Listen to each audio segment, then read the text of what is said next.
Ladies and gentlemen.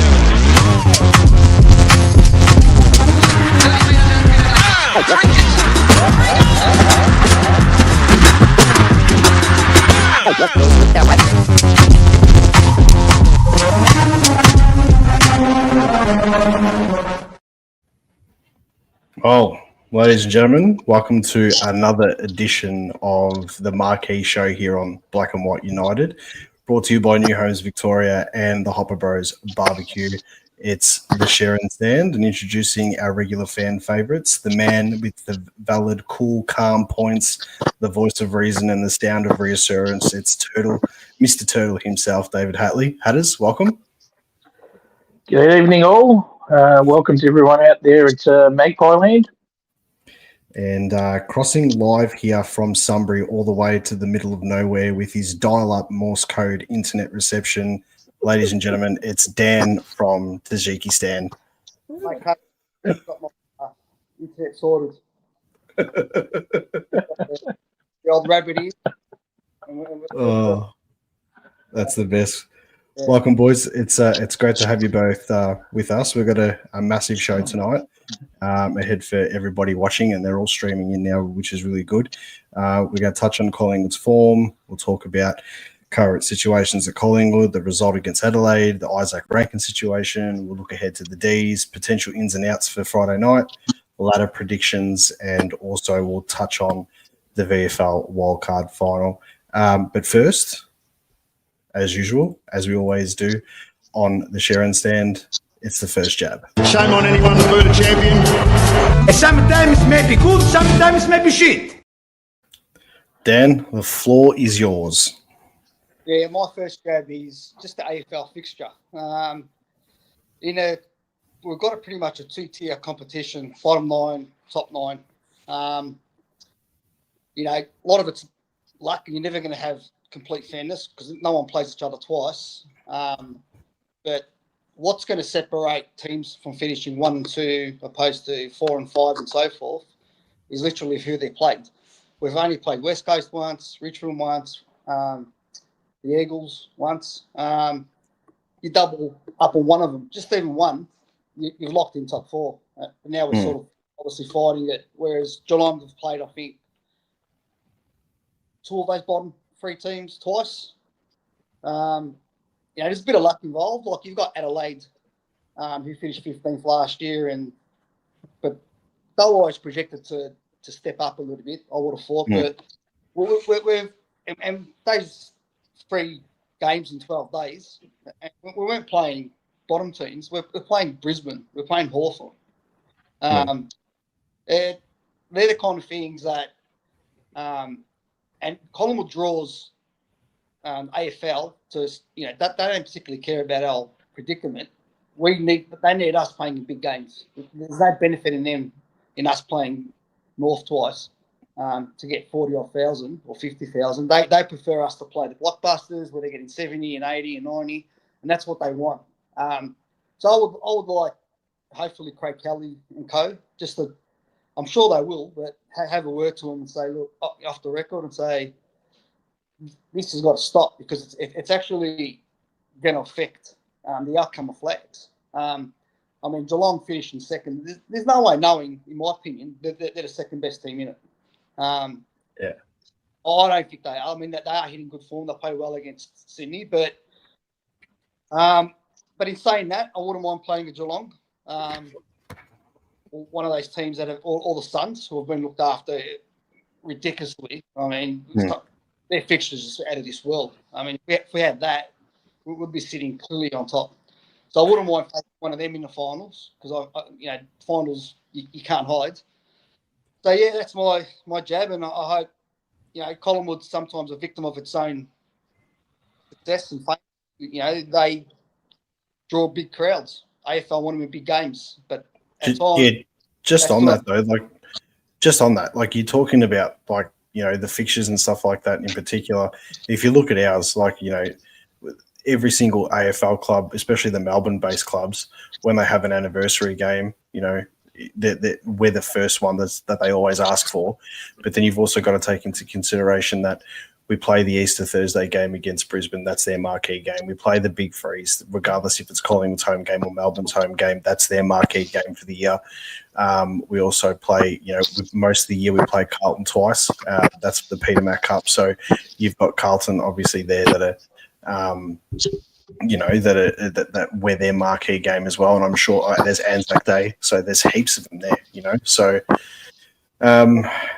I 100% agree with what you're saying, especially the Geelong fixture towards the end of the year. The last thing I'll say, I remember Maltel used to call it blockbuster fatigue, because how many times can you keep getting up for these big games? Every now and then you need an easy kill for a bit of confidence or that sort of stuff, and it is frustrating, but it is what it is. All right, well, that's Dan's first jab. Hatterz, the floor's yours, mate. Okay, my first jab is towards actually Collingwood supporters and the scenario around Bobby Hill at the moment. Now, we all want Bobby Hill to be playing footy, but the bigger picture here at play is that Bobby's going obviously through some personal issues, and the amount of absolute, and part of my language, fucking bullshit that I've read from Collingwood supporters who are supposed to be side by side and supporting our players has been disgraceful. Now, like I said, you can be disappointed that he's not playing, but when someone's going through like some of the things that Bobby's going through at the moment, and look, we don't exactly know what's going on. I don't know 100%. I know a little bit, but I don't know everything 100% what's going on. To show a bit of compassion and a bit of contrition towards a guy who's obviously struggling, it's pretty clear he wants to play footy. He's getting to train when he can. At the moment, he's not getting there all the time.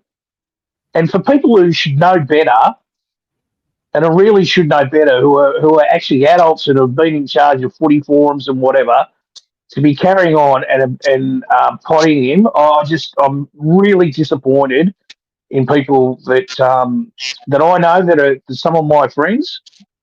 You can have your views in a personal chat and talk to one another and say what you like, but to put out rubbish in a public forum, it doesn't help anything. You've got opposition fans who will do more than enough to stir the pot about Collingwood. We don't need to inflame it as Collingwood supporters. So that's my first jab, guys. Yeah, you think though, as Collingwood supporters, for us as supporters, we do obviously want to see him back out on the field, as soon as possible, because it takes a few moments and then all of a sudden, he does something magical and it lifts the team up and stuff like that. But from somebody myself who's gone through, like a broken family system many years ago, I can tell you now, it's mentally so draining and stuff like that. So I can completely understand that. From a supporter point of view, though, obviously you do want to see him back there as soon as possible. But I mean, the club know what they're doing at the end of the day. I mean, and we can get pissed off that he didn't play here or he didn't play there or whatever. But if he's not mentally right, and as time's gone on, my opinion has sort of shifted a little bit as to just playing to obviously this is the situation he's in. He needs to get himself right. You know what I mean? So I 100% agree with what you're saying. And some of the stuff I've seen on, especially the Facebook groups, has been ridiculous. Just the rumors and stuff like that that's been made up. Yeah, I guess my opinion is very similar to both of yours. I don't know anything about the situation other than what's been reported. What I do know is, going through a broken family sort of stuff, it's not fun. And I've been through it, and it is hell. But in saying that,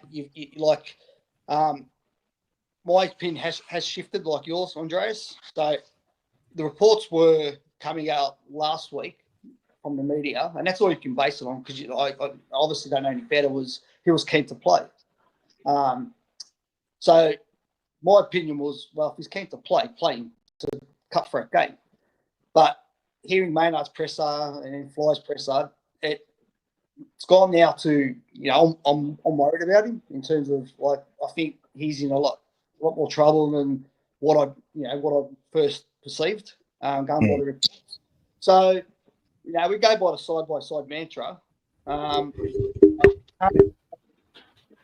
players going through this sort of stuff, then, that mantra doesn't mean much. So I'm happy with what the club's doing. The only thing I will say about what the club I would like them to do is perhaps bring out a statement, in conjunction with Bobby's approval, just to say, look, we want to stop the conjecture on a weekly basis. Is he going to play? Is he going to play? This is the situation. This is what we're trying to do, and sort of put it to bed in some sort of format. But other than that, I am happy the club supported him, because you want to attract players down the track. If you hang out a player to dry, who's going to want to come there, especially an Indigenous player? Other players won't want a bar of it. So, for me now, I hope he's okay, and hopefully he sorts himself out. That's the most important thing. 100%. Just touch on the chat here right now. Boz has left a comment. He says, "This is why I don't read any comments on Collingwood Facebook groups whatsoever. So many negative nonsense and negative talk about Bobby Hill and Collingwood in general." And Stephanos has made a comment here: "Just rule him out, or people will continue to ask if he's in or out." I think even if they did rule him out, they would still, in the press conferences with Fly and stuff, be asking, is he available? What's an update and stuff like that too. So it's a tough one. Moving on from that one there, just let's touch on our form over the past few weeks. And Hatterz, I'd like to get your take on sort of what do you think the biggest issue's been over the last, let's just say, probably since the Brisbane game and to the Adelaide game. I did, however, see a bit of a difference in the Adelaide game. I thought the boys were back and they just got unlucky towards the end. What's your thoughts on that? I think the intensity and desire seem to be back, but unfortunately the lack of connection between the backs, mids, and forwards of there, like those, what was it, 71 forward, 50 entries to only kick 8 goals, and to kick a goal or not kick a goal for almost 80 minutes, it's a definite worry. I mean, I know the Crows flooded back, but I mean we had blokes behind the ball as well. That said, we lost by 3 points to the top side of the competition, and they've been smashing a lot of sides at home. So it was a pleasing performance, but I'm still disappointed that we didn't get up and win, because I mean we know how well we played over at Adelaide Oval, and historically this group or this club has risen to occasions playing in the States. So yeah, I mean there were some good aspects. We fair to say what we displayed against Hawthorn, but unfortunately now where we're going to finish is out of our control. What do you reckon, Dan? Yeah, so touching on the Brisbane and Hawthorn games, I mentioned 3 games in 12 days. I have no doubt they had an impact. Obviously, having Bo and Bobby out, we do lack a lot of that forward pressure. They might not get a lot of stats other than the tackle, but a lot of times they do create a lot of menace and a lot of chaos in that forward line, and that does affect it. But our main concern at the moment, and Hatterz touched on it, is our forward connection. Our tools to start marking. The stats they showed on these footy shows over the last couple of days, I think we've taken 4 contested marks in 5 weeks or something. From Mycheck, McStay, and Membry. So that's got to change. I'm of the belief also that, and I was a fan of McStay. I thought he was the type of player that could pinch it in the ruck, creates a good contest and so forth. But I noticed, and I sort of noticed a while ago, I've got a gut feel Jamie Elliott and Mycheck play better when he's not in the team. The stats do back it up. When he was out injured for 6 weeks, if his knee rose, Jamie was flying. Checkers was kicking back in 3 and 4. So, I mean, I don't know that just what I'm observing, and You know, are they getting in each other's way? Are there too many tools up there where the players running in, they sort of second guess themselves, who do I go to? And then there's trust issues. When you've got players not taking marks, players are like, you know, do I really want to go there again? When his opponent's intercepting everything that comes his way. So they're the kind of things that affect forward connection. But pleasing things about Adelaide game was our pressure was insane. Our defence was back. They were the positive. 71 inside 50s to 30 odd. That game and the Freo game were 2 games we should have won just based on stats. So they're 2 games that we definitely blew. It's a good sign. If we had gone there, lost by 5, 6, 7, 8 goals, I would have been like, where are we going from here? But to put in that performance, and the way, you know, we did it, a few umpiring decisions, bit of luck here and there, things might have been different. And if we had won that and got over the line, the conversation would have been a lot different. But we're still in the hunt. We are 4th on the ladder. I know Gold Coast have got a game in hand, but we're still on the hunt. Hatterz, what's your thoughts on the Cox McStay sort of option and that sort of stuff? Well, what are you thinking there? Yeah, well, having a look at the VFL game against Port Melbourne, Cox seems to be playing predominantly as a ruckman in the VFL, so they're not trialling him as a forward. So I would think that unless Cameron gets injured, I can't see Cox really getting back in because they seem to be committed to the Triple M's at the moment. What you were talking about earlier about McCreery and Hill, I mean, it's hard to judge this whole forward line together because I'd like to know, maybe even if Boz or someone can pull up the stats, has that 6 of Viacek, Membry, McStay, Hill, McCreery, and Elliott all played in the one game together? I'm not sure they have.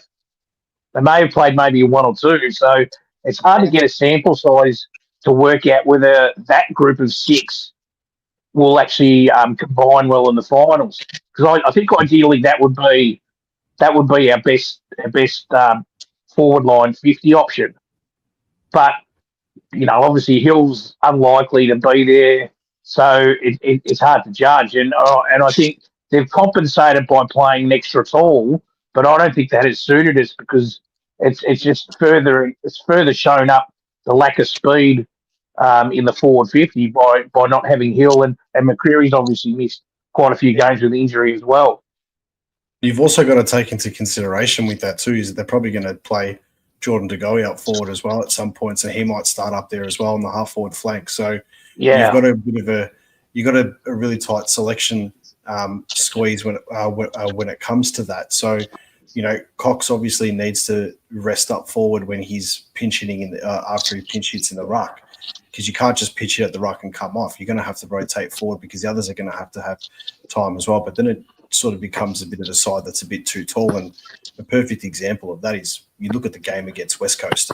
I mean, you played 4 talls with Charlie West in there, but then Jamie Elliott was still playing as a tall as well. And it was like at one stage we had 5 talls in there, you know. So, and it just looked too slow going into the forward line. So it's going to be very interesting. Just a couple of comments here. There's a couple of comments about the Isaac Ranken situation, which we are going to touch on very soon. But just before we do, I'll just get some other comments here. This one here in particular sort of rings a little bit of an alarm bell. Our forward line seems congested and maybe 3 talls doesn't suit our game plan. I saw that goes back towards what you were saying before, Hatterz, in regards to when McStay was out and the boys were actually playing well with him out. So it's a bit of a conundrum there. Just quickly too, just wanted to give a shout out to Ben Zero's gifted 5 Black and White United membership. So thank you very much for that. Really appreciate it, guys. If you haven't already, if you haven't subscribed, please subscribe to the channel. And if you want to subscribe and get a membership as well, they start at $2.99 per month. That'd be greatly appreciated. Everything does support the channel. So we'll go obviously to the current situation with Isaac Ranken.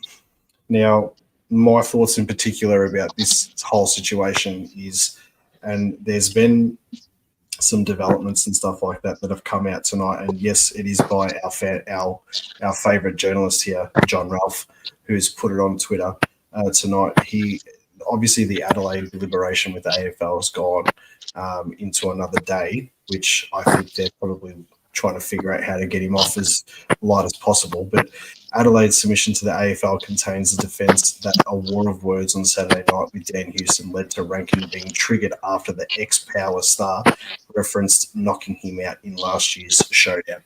So that's basically the defence that Adelaide's gone to about Dan Houston. So he's been triggered by Dan Houston, and then he's had an attack at Isaac Quainer. So just want to get your thoughts on just the thoughts on, we all know he shouldn't have said what he said, and we know what he said.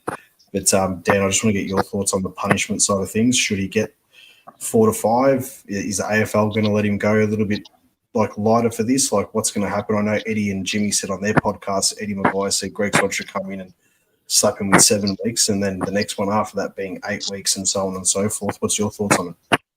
Yeah, look, first, I don't blame Adelaide for having a crack to get him off. If we were one of our players in that position, we would have done the same thing, especially the they're equivalent to Nick Dacos, I guess.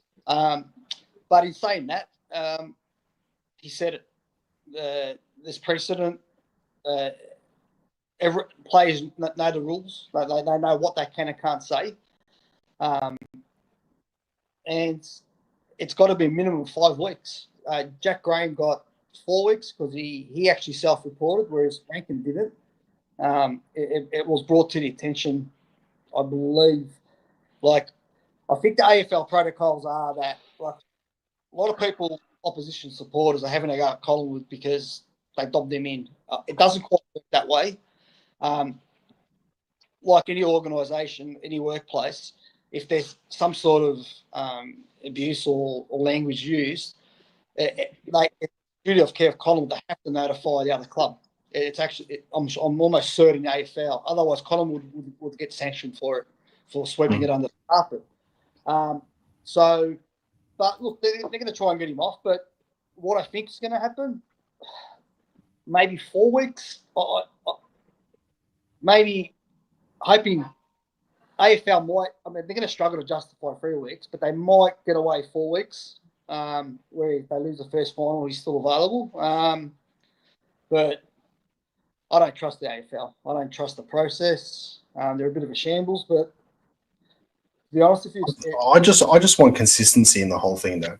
Like, if you're gonna make up a rule for this, and you can see that it's getting worse every time it happens, and this goes with obviously like the racism side of things and stuff like that as well. You've got to set an example. Now, if we're having Bailey Smith getting fined for flipping the bird, Harley Reid fined for flipping the bird, and then something like this happens, and you're consistently hard on the situation, you sort of got to be consistent about it. If he gets 3 weeks for it, I feel the AFL is sort of saying, "Hey, listen, you get away with it this time, but we want you to play deep in September because of the theatre of the whole thing." But I really hope they don't go down that path. And you've done this. This is it. You're missing out on a potential premiership and playing in a grand final. So, I mean, it is what it is. Hatterz, what's your thoughts on it? I think he'll get 5 weeks. I think the AFL are just going through the legal process just to make sure that the Adelaide Crows can't have any further appeal legally down the track. Pretty black and white. I mean, they've put up a bit of a red herring to say that Ranken was abused. I mean, okay, if Dan Houston was saying, you go near the ball, I'm going to knock you out again. Why run over to Quainer and call him a faggot? I mean, where's the logic in that? I mean, even if say Quainer was saying, Houston's going to run through you, Houston's going to run through you. I mean, to say, yeah, I'm going to call him a faggot. Why didn't Ranken say, no, I'm going to run through you? So I really think the delay has been caused by the legal people getting involved, and he'll get 5 weeks. I'll be stunned if he doesn't. You reckon the same punishment, Dan? 3 to 5, 4 to 5? Oh, look, he should get 5. I mean, if history suggests he actually gets 6 because they've increased the penalties as each one, so he should actually get 6. But do you think that because the finals are coming up, they're going to look at it and be like, "Oh, we'll give this a little bit of a lesser one because you got finals"? They can't though, because like that's the perception, okay. That's the perception that supporters or football fans have got now because of the timing of it. You know. Yeah, but if someone say I don't know, I don't know, someone Philthorpe runs through someone next week, right? Would it be and it's a concussion, right? Like we all know, all the concussions have been a bare 3 weeks. Are they going to give him 2 weeks because it's finals? He'll get 3 weeks because that's what the penalty is, and it's the same. It's the same theory. Just because you run through someone and you clean them up and you give them a concussion, it's a standard 3-week penalty. The standard penalty for a homophobic comment has been 4 to 5 weeks. 4 weeks if you self-report, you show contrition, and you apologise. Which was the Jack Graham. That was the Jack Graham situation. Yeah, exactly. Yeah. But Ranken was only apologised once prompted by the investigation by the AFL. But I think it's important. I mean, not that opposition fans will not tune in, but Collingwood, they have to report this to Adelaide. Like that, they're in any workplace, they have to. Like it's not like. I'm sure if you had asked the players, like Collingwood players, that is, they'll say, like, you know what, I'm over it. Yeah. Let's play. But that's not how it works. That's not how times are different. You can't go around in any workplace saying that language. You just can't. Except for Hatterz, he says it here, so it's okay. Yeah, I know. But when he said it, though, it went from like 26 people online and it jumped to 30 straight away. So the algorithm's there. So he's doing something right there. We've got a comment here from Michael Gary. It says the Pies leadership group mentioned it to the AFL, Adelaide, or Ranken didn't mention it. I think that did happen. And then obviously Ranken was prompted pretty much from there to do that. Before we move on to the game against Melbourne, just want to touch on something that's obviously been brewing behind the scenes now for the last couple of weeks and for the last month or so, I should say, and it's obviously grown so much more leagues since our last time that we convened here about 3 weeks ago. And if there's ever a game, and I spoke to Dan about this after the Hawthorn or during the Hawthorn game at halftime. If there was ever a game or a moment where you probably needed someone like a Jack Silvani in your backline, it was definitely that Hawthorn game, especially with the way that our defense was holding up. Moving on from that, now going into the Adelaide game and looking at all the stats and all the figures and stuff like that this afternoon. We're still the third best defense in the competition at the moment. And offense, we're actually number 5. So if everything clicks, it clicks. But are you guys seeing it more evident now? And I'll start with you, Dan. I obviously had the conversation with you at the Hawthorn game. Do you see a real spot for Jack Silvani if he comes to Collingwood? Oh, 100%. It's a no-brainer. Not only can he play back, he also can play forward. He's interested in the ruck, and he's a good kid. He's a no-brainer. We lack depth in that area. It might even allow us potentially to do something with Darcy Moore, something different. If they see it that way. But no, when you get quality kids that that bust their gut, and it was hard to like at Carlton. So it's hard to like any Carlton player, but he was moved around so many times at Carlton, and he was there just to fix it. We'll chuck him in a ruck, we'll chuck him forward. Drop once. He's been, and this year he got injured as he was hitting his straps down back. So no, It costs nothing to come other than taking up salary cap. We aren't paying huge dollars for him. We're paying market share, reportedly anyway. So if you can get unrestricted free agents of that caliber, you get them. If they want to come, word is that I've heard is that he's locked in, but time will tell. But I've heard that he's locked in to the Pies. Well, it was reported, just before I get to your view on this, Hatterz, it was reported today on SEN by Jared Healy that he said he goes take it to the bank. Sauce is at Collingwood next season. He said that on Sports Day tonight before they did all the champion data stuff and everything. So for him to come out and say that, I think it is pretty much locked in. I've already called it. I think he's coming. I think pretty much, if you're doing medicals, so to speak, at Collingwood, as reported, you've met the coach and stuff like that, and we were obviously his first choice. Then you look at his relationship with Dan Houston. You look at, he's friends with the Dacos boys as well. So there's all those connections and stuff there. So I do think that we're in the driver's seat, or if not, it's already pretty much done. And I think that you won't hear anything about it. I think you'll hear that he would have told Carlton that he's not going to be there once Carlton season's finished.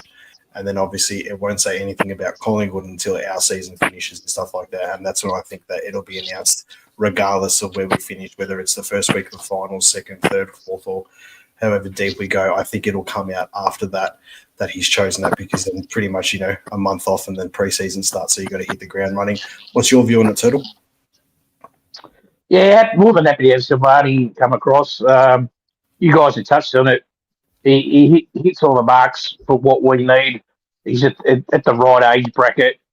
He's you're not going to have any dramas off the field with him. I like what Dan suggested about the opportunity of possibly freeing up Darcy Moore. You could have Frampton as your lockdown defender. Silvani is your secondary one, and Jeremy Howe again as your attacking sort of tall defender. And then hopefully Rick McGuinness has a good return in the VFL next year and gets a bit of form and confidence, and then we might be able to see him play some games at the back end of next year as well in the AFL. Why not try Darcy Moore, whether it be up forward or in the ruck, do something different. It might give Darcy a bit of a spark for the back end of his career as well. Does it put more pressure on players like TJ and Jacob Ryan to really get themselves fit? We know that Jeremy Howe's probably going to have one more season with us. I still think that if we were to happen to win the flag this year and go all the way, that I do think out of the three for him, Pendlebury and Sidebottom, he'd probably be the first one to retire. But do you think that, so my question is to you, do you think this puts more pressure on players like TJ and Jacob Ryan to really get themselves fit and firing to try and break into that side next season? Well, you'd hope so. That, like, both of them have had exposure at AFL level over the last couple of years. Both of them have had a lot of injuries as well, and that's probably a bit of bad luck. It's probably a lot of younger guys as they're coming through. They are more susceptible to injury as they get their bodies ready for AFL footy. You look at Essendon, who are a very, very young list. They've got, their injury rate is crazy. Collingwood have got an older list, and some say, oh well, an older list you'll get a lot of injuries too. But I think you're fine with the older list. The players tend to self-manage their bodies a lot better than the younger ones. So you would hope that CJ, I think what would help he'll be 22. Jacob Bryan about the same.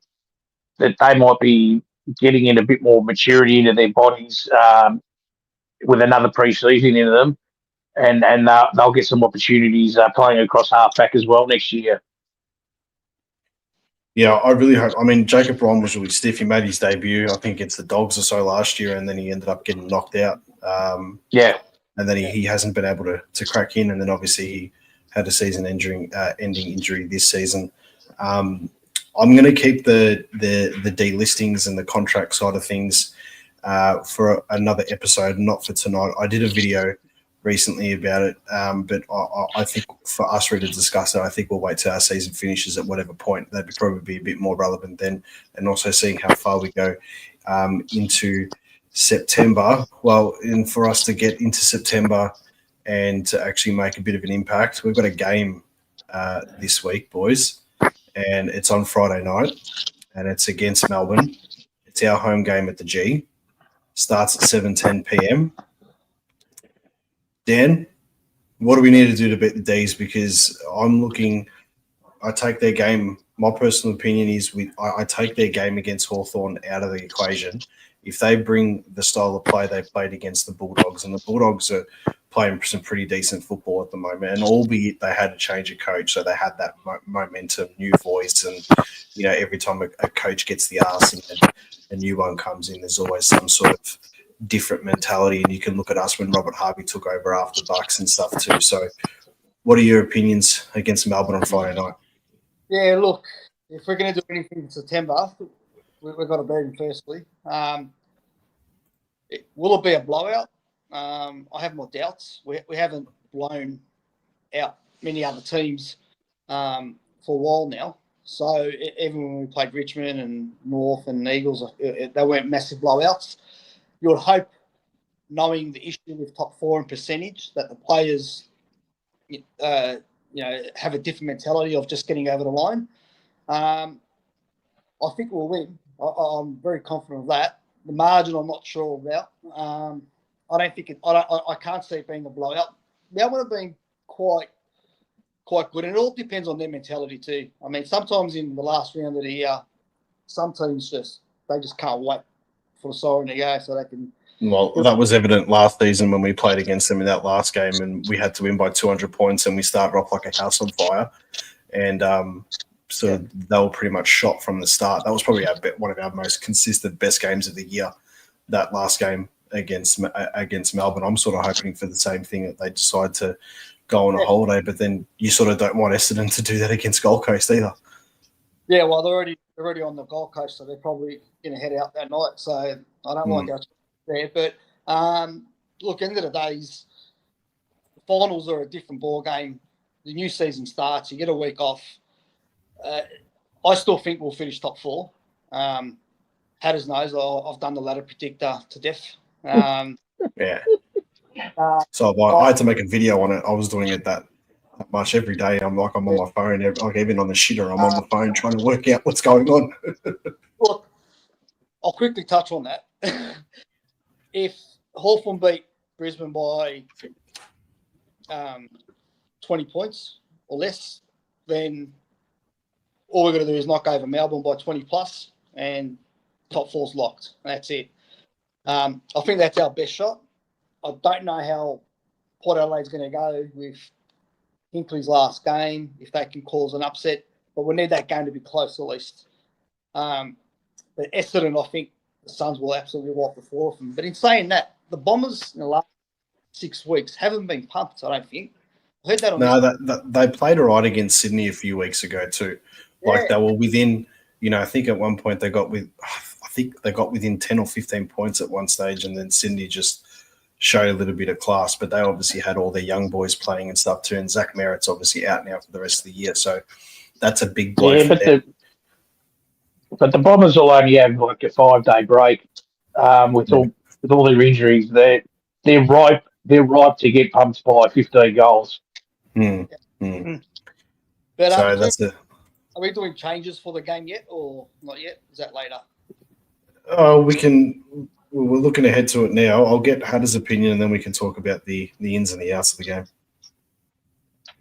Well, I'm hoping the Dees are already planning their trip to Bali. I hope it's a freewheeling game. If they play like they did against the Dogs, I actually think that'll suit us a bit, rather than if they try to be boring and lock us down, because the teams that have been really negative against us have been our worries. So if they try to make it a shootout, I think that'll probably suit us. And if it does, I hope that sort of gives us gets us our mojo back, like in the first quarter against the Crows.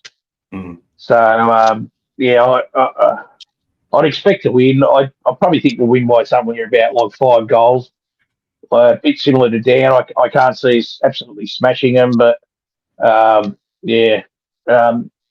I'd probably only make one change. Howe comes in and Allen goes out. Allen only played 4 minutes, Yeah. so and I don't see the point in making a whole heap of changes because we've had a lack of continuity for a while. So I know it's very tempting to probably make a few more changes, but I think the smart thing would be actually just make one change this week and then see how we go. And then if we have to make some more changes for the first final, then do it then. Just on that too, I have made a mistake on the show. I was so intrigued in both your first jabs, I actually forgot to give you mine, and you've just reminded me on that. So let's just cut it back because it's relevant to what you just said. So I'm going to cut it back right now to the first. Shame on anyone to boot a champion. Sometimes maybe good, sometimes maybe shit.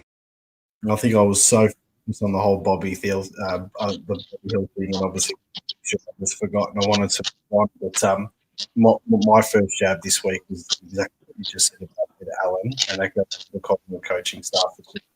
There's been a couple of games now this year where he's come on, and he's only come on in the last couple of minutes of the game.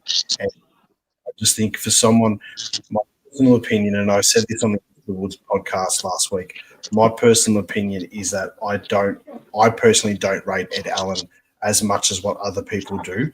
But if he's in your defence and he's, so you're on your bench as a sub, you've got to put him on a bit earlier. It's halfway through the last quarter or 10 minutes into the last quarter to inject that pace, because I think that would have helped us with his pace and his size in the context of that game in particular. I think they left it just a little bit too late. So that was my first jab. I think if you're going to have a sub, don't wait until the very end, because there's literally no point of using it in that situation. So, and that leads on to obviously this game. I did a video earlier on about my team selection, and my only change was obviously Ed Allen coming out and Jeremy Howe coming in. The other ones that I was a bit iffy on is, do we give Ned Long a spell for this week? And also the whole Will Parker situation. Like, I would have thought, well, maybe bring in Mason Cox to help out Darcy Cameron with the whole Max Gawn situation because he's such a good ruckman. But then it's like, well, you can't really take Parker out after his performance against Adelaide. So I've only got the one change, the same as you. But I would put Houston on the wing in this game too. I think Houston on the wing is a really good move. The same wing, the same side as Josh Dacos, whatever halfback line he's on. And if we're going to play the sides and not cut it back into the middle, you have them two boys running, I think would be fantastic. What are your thoughts, Dan? Yeah, similar. I understand his point about wanting to settle the team down, and I am torn. I thought Fox was finished, but he played well. I know we'll touch on the VFL, but he did play well last week. I like the idea. Look, I don't think DeGoey can play in midfield for long stints. So I think we need to put him, coming out of the goal square. And that does leave an opening to put Cox in, McStay out. Now, that will affect rotations because Cox doesn't have to spend long periods of time up forward. He can rotate with Cameron a little bit more. Whether they trial that, I don't think they will. I think they'll do exactly what you guys said. I think it'll be very simple, where it's Hal in, Allen out. It depends if the coaches feel that our connection is a forward issue or a midfield issue. So there's two parts to it. So if the midfielders, aren't taking the right option or butchering the kicks or whatever the case might be, and they identify that that's the issue, then they'll just leave it as is. If they feel that our forwards aren't, our key forwards especially, aren't working well together, they're congesting themselves, or they're just in poor form, they might pull the trigger, but it's too late now. I probably would have tried that, a couple of weeks ago rather than how it is now. But I'm just for me, I can't get over the form we had when McStay wasn't there. And this is not a go on McStay, by all means. It's just a go that Elliot was in career best form. Wycheck was doing well, but we did have Bobby, we did have Bo. So, does that have an impact? I'm not sure. But if you look at the side though, but just on that too, if you look at the side that we've got available now, we've, and I'm going to touch on the injury stuff that got posted on the Collingwood website today. I'm going to touch on that in a second. Yeah. We've almost got a clean bill of health going into the finals, but I just feel that we're probably 2 weeks behind schedule. I would have loved for this team to be ready roughly when we played against Brisbane, or even Fremantle, because the Fremantle loss at the end of the day, that could potentially now cost us a top 4. But if we had this team ready 3 weeks ago, I would be so much more confident going into finals than what I am now, because we'd have another win on the board. Let's be serious. But I just feel like they just needed that connection over the last couple of weeks, like to have that solid. You look at I guess conversely though, Andreas, some of the other teams, they are actually getting injuries now. Like Hipwood's out for 4 weeks. Who's that? Berry, Coleman, they're all out. Yeah. I think Geelong's pretty healthy. The Crows will get Rochelle back probably for the first week of the finals, I think. Mm-hmm.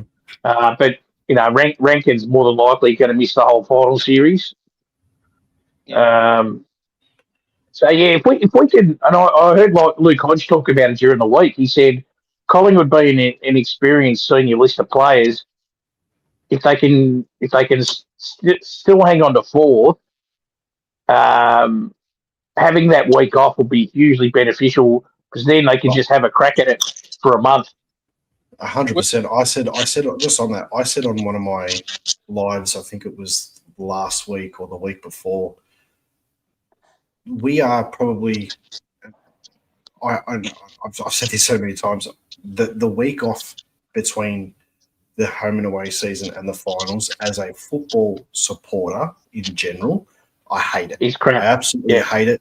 I'm so happy that, not as a Collingwood supporter, but as a football supporter, they're doing something in between that week now, and you've also got that catch-up game from the start of the year. Fine, whatever. From a Collingwood supporter's point of view, I hate that catch-up game because that could potentially cost us a top 4 spot. But as a Collingwood supporter, that week off that we have gives us another chance to get everybody together.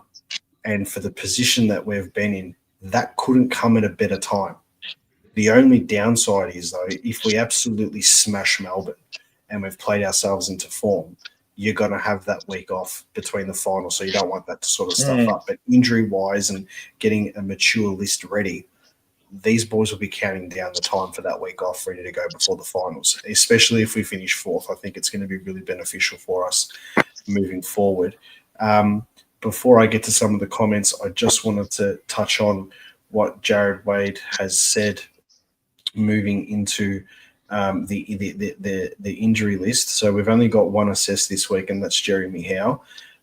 He said, Jeremy Howe, I'm not going to try share the screen because there's 3 of us on there. It'll just be too small, especially for people watching on their phone. It says Jeremy Howe is progressing well through concussion protocols after sustaining a head knock during the opening minutes of Collingwood's round 22 match against Hawthorn.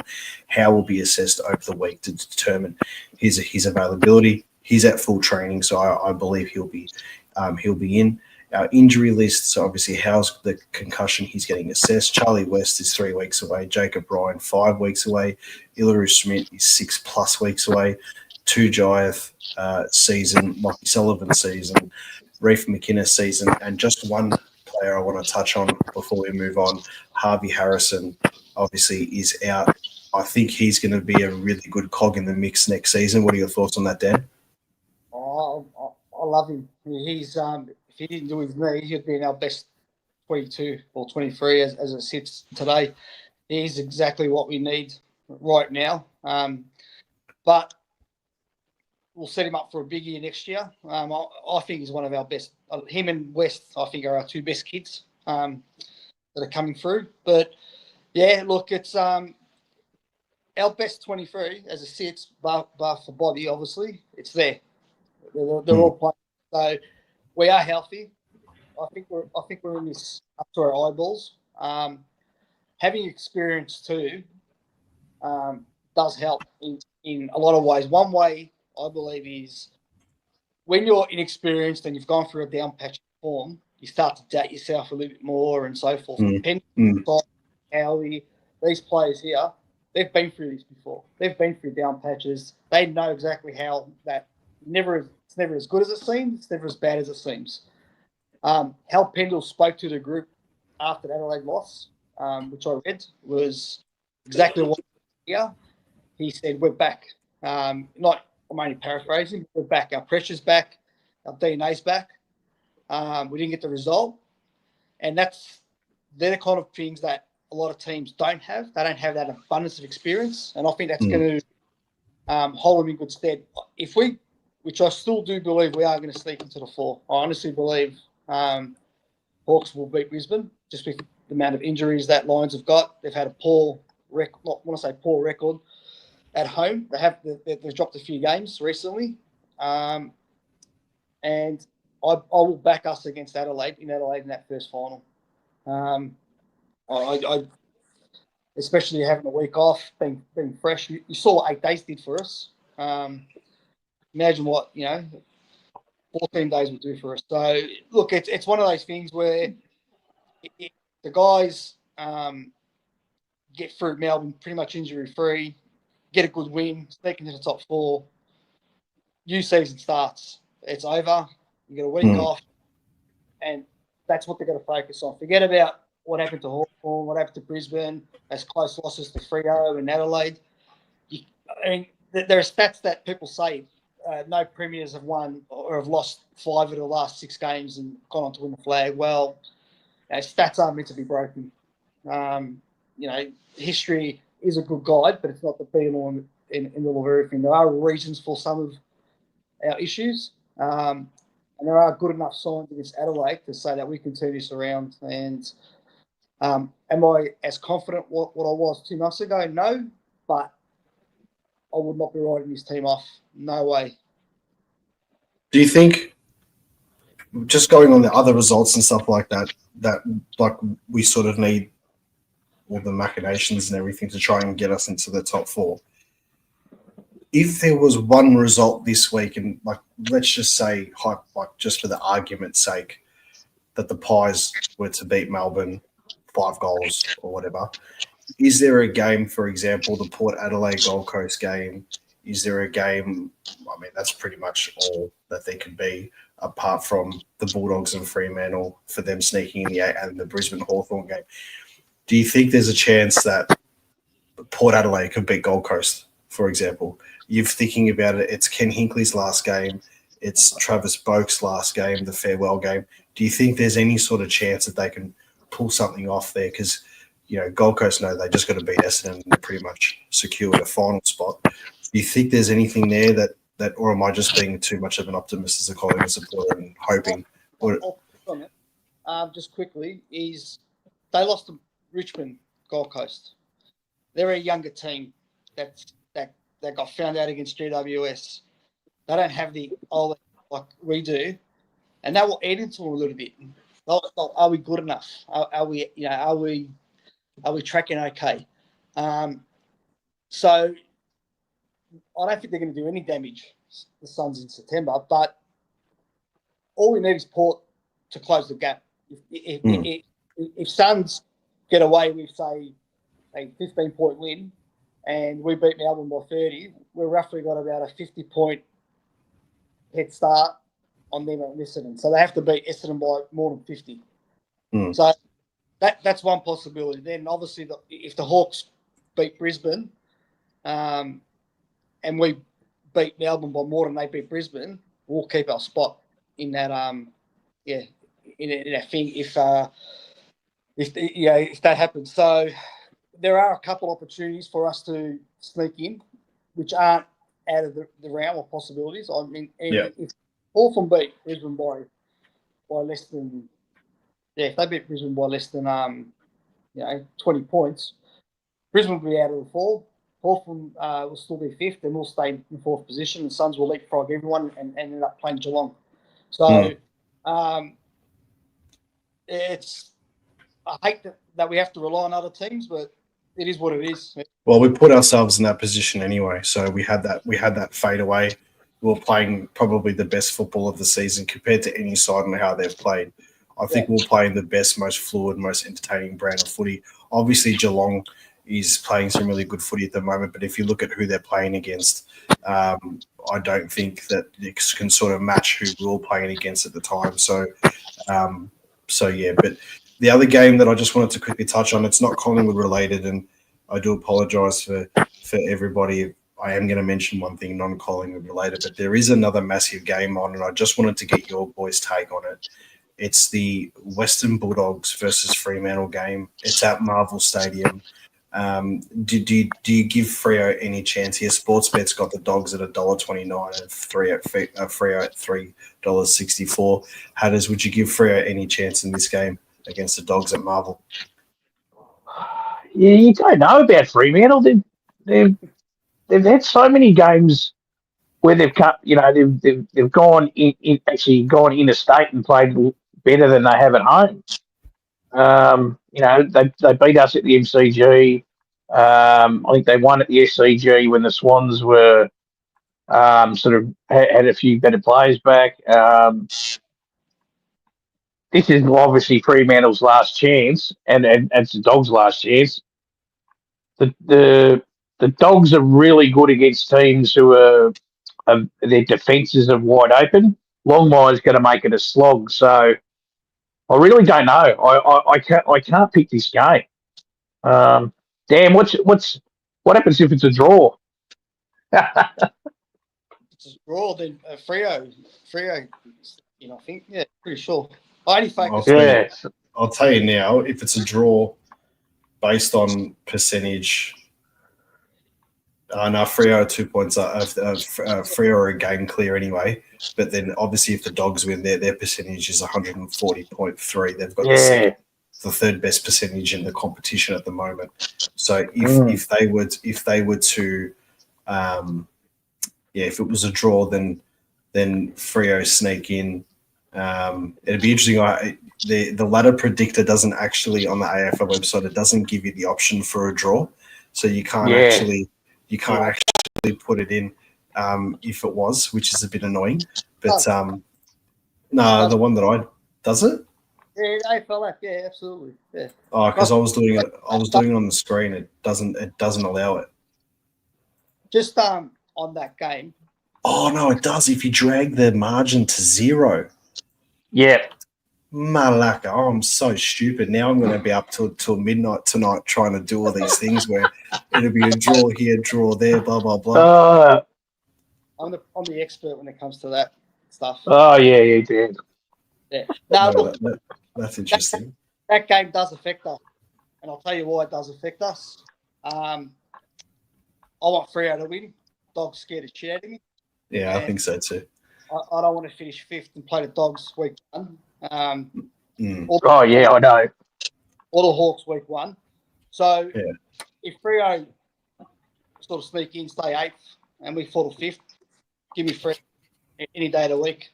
Yes, see, that's my backup in my mind right now, having Freo. Having Freo, if you finish 5th, like that'd be the saving grace, and that's no disrespect to Freo, but I think in a final at the G we should have them covered.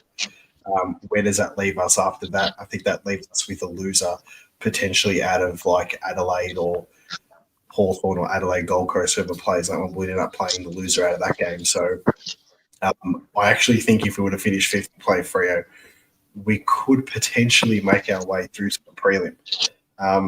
There is another option which, what I'm rooting for is that I told you if Hawthorn beat Brisbane by less than 20 points, where we should be comfortable in 4th and head to Adelaide. But then what happens is that Hawthorn play the Bulldogs in an elimination final, 5th versus 8th, and both those two teams letting daylights out of him. Hmm. The rest don't. Suns, Freo, Geelong, Adelaide. On our day, I think we can get them. But those two teams, if they play each other in a league, eliminate final, one's out, and that's one less problem to worry about. So that's what I'll be rooting for. But I just saw a comment. I forget who it was from. About love to see our reaction from the Adelaide Crow supporters if we played them in the first final over there. I think I suggested to Dan and the boys in the chat that I reckon if we play the Crows, that we wear our first ever pride jumper after what Ranken said to Quainer. yeah, That would set the cat amongst the pigeons. I reckon every single Collingwood player, just for the sake of shits and giggles, just paint their nails and then everyone run out with painted nails. And I think if that was to happen, the psychological torment that it would give Adelaide, then it would already put them on the back foot. So that would be pretty funny. I'd love to get there. I genuinely think if we are to finish top 4, and maybe this is just the optimism and the hope of being a Collingwood supporter, but I think if we were to finish top 4, based on the effort and the intent against Adelaide and getting things back on track, if we can have that double chance, I genuinely think that we can go deep into September. I don't think it's all over yet. I think we've just had our stumbling block. I don't think the boys are necessarily cooked, but with that being said, it all depends, and we'll know. And my mate Sean said it to me in a private chat before the Adelaide game, and I think this goes with Melbourne as well. We'll know what mindset the boys are on within the first 10 minutes against Melbourne. We'll know straight away where they're at mentally. We'll know that, that they're ready to go, that they're going to qualify for the top 4, or if it's, let's just get this game over and done with and just play finals wherever we are and just go from there. So, sorry, Andreas. No, go. One thing that also does sort of piss me off a little bit is people in AFL media, they conveniently forget the line. They lost in their close game, but a couple of weeks before that, they got pumped. They lost by who did they play? Well, they lost by about 60 odd points. Which team was it again? Who's this? Who's this? Sorry, Brisbane.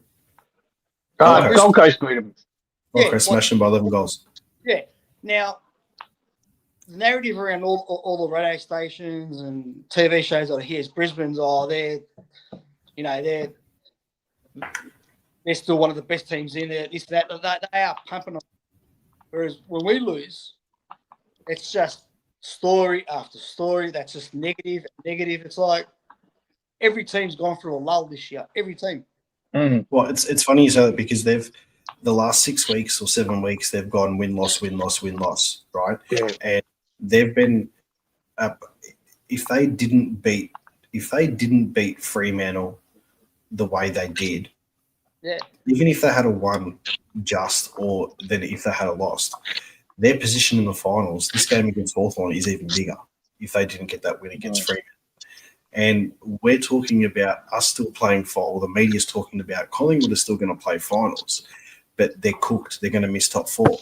But then Brisbane could potentially miss the 8, and they're still one of the favourites. I just, again, we go around in circles and we say it all the time. It is the narrative against Collingwood. It's just the way that it is, no matter what. But Brisbane doesn't generate clicks. Collingwood does. Whether it's a positive or negative article, it generates stimulation for the media. Can you imagine if a player like Lachie Neale was playing at Collingwood and he was ruled out for the rest of the home and away season last week, a week before, or whatever, with a quad injury, and he was playing for Collingwood? Can you imagine the news reports and everything like that? Oh, yeah. That happens. I mean, cast your eyes back to 2023 when Nick Dacos got his knee smashed against Hawthorn. I mean, that was there was helicopters over his house and shit. I mean, this is that knee was like it was like the knee of Jesus Christ. I mean, it really is. I mean, he's that good. But I mean, at the same time, the media attention on it was just a little bit a little bit too much. Boys, what are we going to give me a final prediction before we touch on the twos at Vic Park on the weekend? Final margin against Melbourne. What's your margin there, Dan, against Melbourne? 30 points. How much, sorry? 32.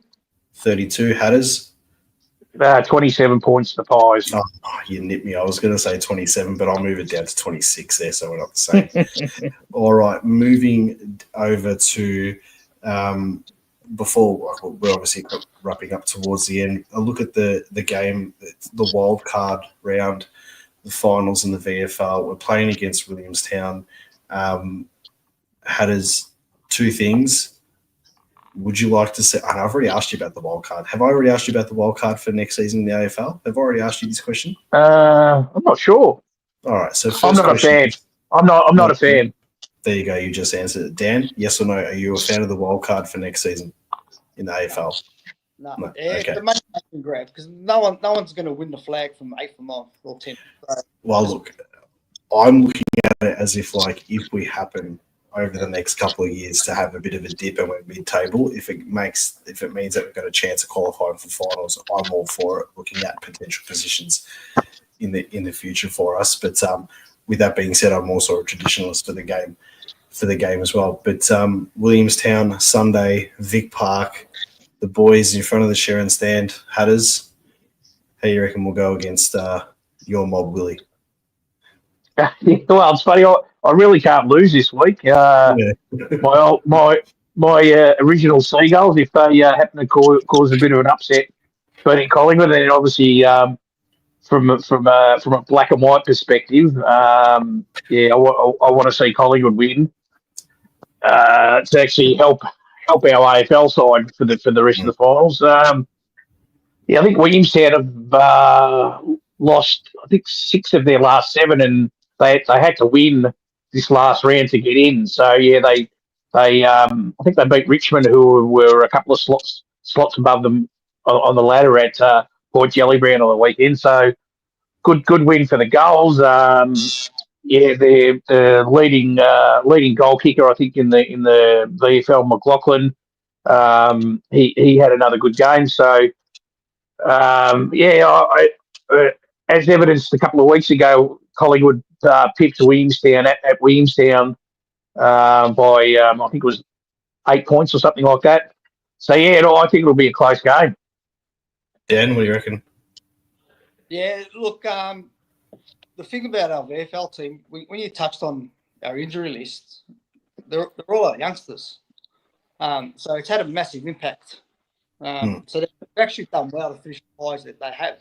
We've also had, just on that too, we've also had Curtis Taylor, who's not playing through injury and stuff like that too. So we've lost, a person who I think was a bit stiff to get cut out of North Melbourne last year, and he's played 75 AFL games. So, I mean, that's a lot of experience, and there was talk that he could have potentially been on our list in the mid-season draft this year. So he hasn't played a majority of the season also. So you're right when you're saying about our young guys getting injured. Sorry, go on.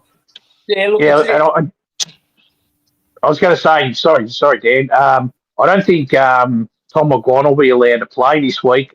So isn't there a limit on the amount of games the father-sons can play? I think it might be 4 games. Has he played that many? I think the qualification, as in number of games to play finals, might be 4 or 5 in the VFL. And that goes for AFL listed and local club. If you play, then you qualify. I'm pretty sure it's about 4 or 5. I'm going to actually qualify. I speak to one of my mates, Brad, who works at the VFL Rewind program on one of the radio stations, and I'm going to get all the ins and outs from him.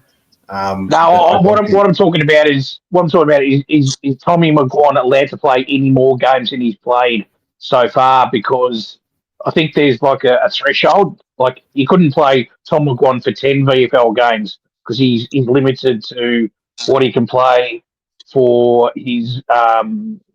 What do they call it? Coach League side. Yeah, the Coach League. Yeah. Like pending draftees. Yeah. Yeah, no, it doesn't matter if they're father, son, I don't think. I think just pending draftees in general. Like I remember Harley Reid played. Yeah. VFL. Played I a think, few. Yeah. Guys, just quickly, sorry, Dan, I've got to cut you off, and we'll get back to it in a second. Ollie Wines has been rubbed out for 3 weeks, and it's Eddie Maguire apparently now has just said on Footy Classified that Ranken is out for 5 weeks, and this has been reported by some people in the chat now. So I obviously need to go back on that, but a few people now have turned around and said, "Oh, here we go. Boz has come up. If Boz has said it, it's true." Not Collingwood. Yeah. I just said Isaac Ranken has copped a 5-week suspension. So that's who's that. who? No saying faggot anymore, Isaac. No, can't say that anymore. Anyway, go on, Dan. Sorry, mate. I'm going to get cancelled now. I'm going to get cancelled. I've just lost 5 viewers, and then I've got some malacca over here. Ollie loves mushrooms. Who's now this idiot's come on the chat and says Collingwood's out of the 8, and I've got my mate Eli who's a moderator on the chat, and he hasn't fucking kicked it out yet. It's all just going up the shit right now. So anyway, keep going, Dan. You've got to have a bit of a curveball occasionally, Andreas. We can't play straight back the whole innings. We need a bloopers segment, or like as soon as I stop recording, and then we're just like, fuck this guy, blah blah blah. This. Yeah, Ollie just got to stay loves his mushrooms, but he's got to stay away from the Death Cat ones. So pretty bad. Yeah. Mm. But look, the VFL team, like Hatterz, a win helps us because it players that if we get injuries, whatever, you need these players performing. You can't get match fitness at training. So yeah, obviously it's disappointing that we couldn't quite, get into the top. I think it's 4 or 5 in the VFL, but it is what it is. We get another crack at it. Hopefully they get a win. I'll be there. I think that this will be my first to go a fair bit. Due to commitments, I couldn't, but I'm going to head down there on Sunday. Looking forward to it. Can't wait. So hopefully they put up a good showing. I want to see a bit more from some of our, senior players like a Hoskin Elliott and that. They didn't have great games last week against Port.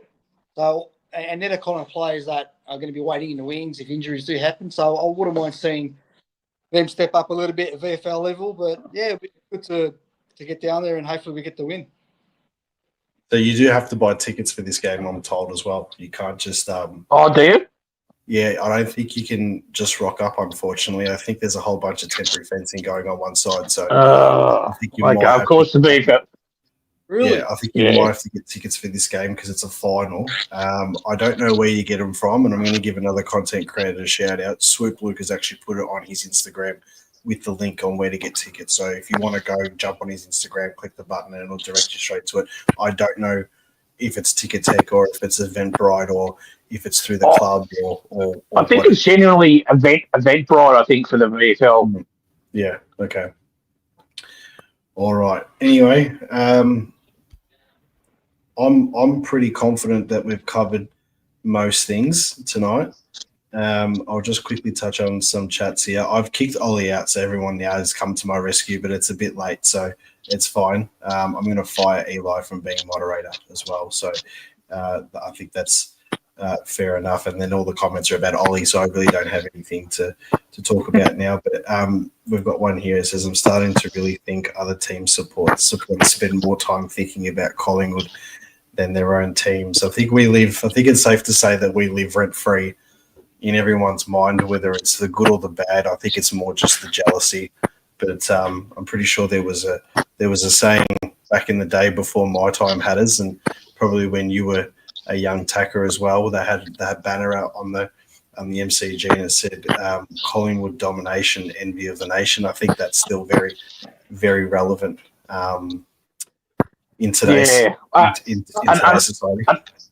Unfortunately, we never used to dominate the grand finals back then when I was a kid. It was more home and away. But we certainly were. Even though we'd lose grand finals, we were still the envy.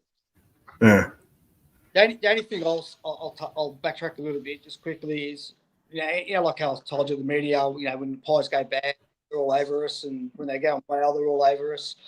sometimes as a supporter, you can get sucked in a little bit. I'm guilty of it because you hear the Kane Corns, you hear the David Kings, and their clickbait headlines are Collingwood's done, they can't win it, and you start to get sucked into it a little bit yourself, and you start to think a little bit negatively about the team. But once a few days pass from that away game, you sort of sit back and you think, you know what, all's not lost. We can sneak into the top 4.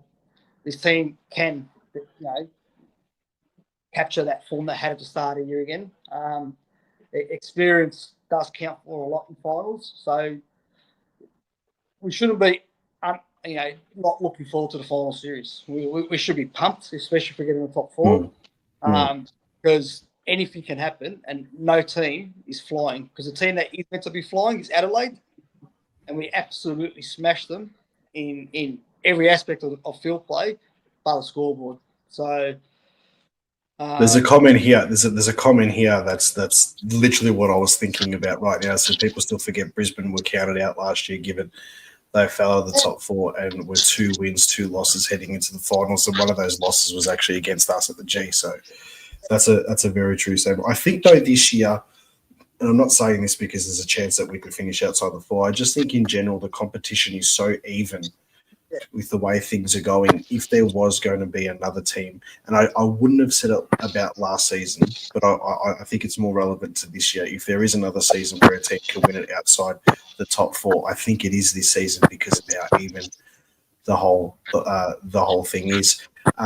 Guys, before we finish up, I did remember there was one more announcement that I wanted to make, and I announced this on my live last week, but I did get permission. Obviously, everyone knows who's watching now that I did lose one of my close mates about a month or so ago now, and he was a mad Collingwood supporter. I mean, the Premiership Cup was at his funeral, and that was obviously, it got a lot of publicity for that too. So I've spoken to his wife, and she's given the absolute 110% permission. And I've already announced this and told you guys about it, but now that we're all together, I will say that next season, I'm not going to do it now because it's a bit late, but next season we're going to, us 3 are going to obviously give votes 5, 4, 3, 2, 1, 5 being the highest, 1 being the lowest votes for the game for Collingwood players. And then towards after the home and away season, wherever we finish and stuff like that, we're going to award a Collingwood player. It's basically an MVP trophy from the channel, but it's going to be called the Damon Ardella MVP Award, and we're going to work our way into the club and make sure we can give him the trophy towards the end of the season. So that'll be us awarding that to him there. So I am looking forward to that, but I did get permission from his wife, and she was 100% all for it and really thankful for it. So we're going to do that as of next season. Boys, before we finish up, any last final thoughts? Yeah, just stick to that. I'm looking forward to Friday night, and I'm excited about this weekend to see where we end up and who we end up playing. But I think moving forward is forget about the negativity in terms of what's been said about us. Trust the team, trust the leaders there, and hopefully, we give it a good crack.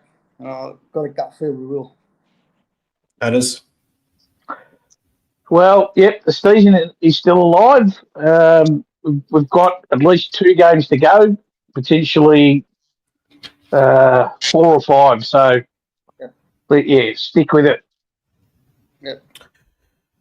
Well, guys, that pretty much wraps us up for this episode of the Sherrin Dan. We will reconvene another episode, probably the week after. Weekend of the grand final. The weekend of the grand final. Hopefully we can do a big one then, but we will meet up beforehand. I reckon we'll probably get another Sherrin Dan done just before the week of the semi-final. So after the first week of the finals, we'll chuck another one in there. Just quickly, thank you to RJ that donated $10 to the show. Thank you so much. I really do appreciate your support. Guys, if you haven't already, there's a few videos that I dropped today, so make sure you give them a watch. Make sure you drop a comment. Tell me what you think. Call it as you see it. And as always, go the Pies. Boys, thank you for tuning in. Thank you for coming in. Really appreciate it. And I'll speak to you during the week. Thank you. Go Pies. Go Pies.